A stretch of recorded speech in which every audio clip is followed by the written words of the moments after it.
सध्या मार्केटमध्ये खूप आवळे आलेले आहेत. आवळे आपल्या हेल्थसाठी खूप चांगले असतात. व्हिटॅमिन सी साठी तर खूपच छान.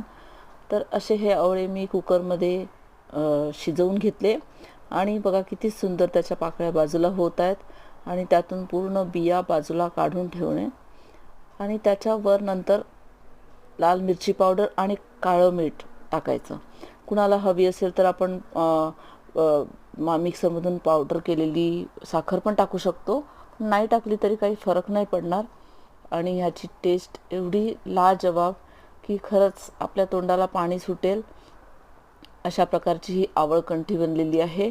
आणि ह्याला कुणी कुणी उन्हामध्ये सुद्धा ड्राय करून घेतं, तर त्याला आपण स्टोअर पण करू शकतो. पण हे तर एवढे 4-5 आवळे तर असे फटाफट खाऊन संपतात आणि तब्येतीसाठी सुद्धा, हृदयासाठी सुद्धा आवळा हा सगळ्यात पौष्टिक पदार्थ आहे. तरी पण तुम्ही पण बनवण्याचा प्रयत्न करा. थँक्यू.